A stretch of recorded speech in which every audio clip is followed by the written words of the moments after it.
So this is World History Day 25. This is 25B, and we're talking now about Greek architecture. And I just love architecture.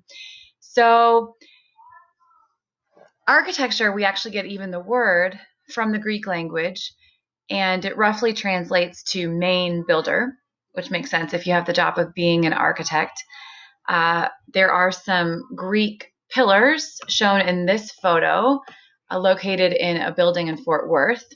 And these are considered Doric pillars or Doric columns.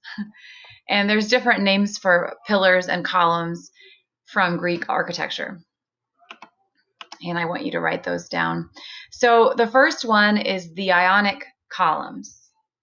And this, the Laura Lee Blanton building, one of the Blanton buildings in America. The Ionic columns have kind of a simple spiral that forms the top part of the pillar as it connects to the building, that connecting point there. So a simple spiral on the cornice there. Those are considered Ionic pillars, Ionic columns.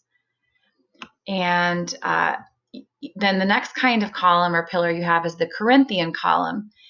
This building is the Free Library in Philadelphia. We know that America's Ben Franklin came up with the idea for the library, which I'm so grateful that he did.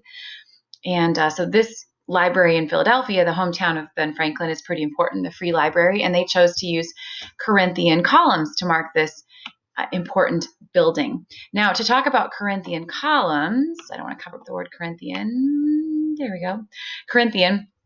The Corinthian columns, they have these kind of almost flower petals that go up in that top connecting part. So where the Ionic that we looked at previously had just a simple spiral, the Corinthian have these flower petals that go off in multiple layers up at that top cornice there, and then just almost a fleur-de-lis at the top. So kind of a floral thing going on at the top of the Corinthian columns. And it's very flowery and fancy.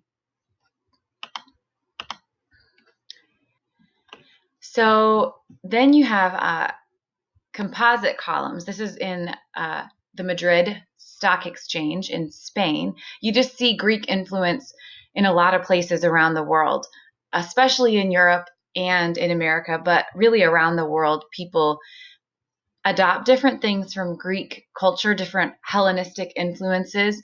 These pillars, these columns here, these are composite.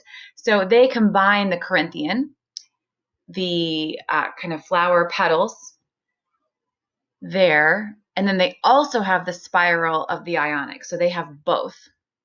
It's like they didn't want to limit it to one kind. They want all of the decoration they can have. When you get into these higher levels of decoration, it reminds me almost of an elaborately decorated wedding cake. This diagram may help some of us to remember the different kinds of Greek pillars and Greek columns. One thing I will ask you on a test is to know that we get the pillar and the column from ancient Greece. So this kind of very basic column can be known as Tuscan. The Doric has no adornment, that first one we looked at. The Ionic adds the spiral. The Corinthian has almost like the flower petals, or the leaves of the flower, and then finishing up with a fleur-de-lis at the top.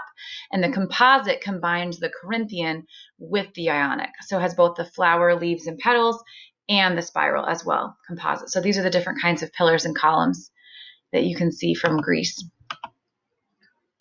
Where is this building? Write it in your notebook. See if you're right. Probably our nation's capital. And this. This was an HGTV photo found, one of the homes that they're featuring. This is a neighborhood in Kingwood, which is near Houston. And in addition to the pillars and the columns, we also get from ancient Greece, we get the amphitheater. So both this architectural structure and the aspect of having public performances of dramatic literature, aka theater, we get both of those from classical Greece, classical Greek culture, the amphitheater. So these would often be outdoor theaters, which tells you a little bit about the suitability of the weather in Greece.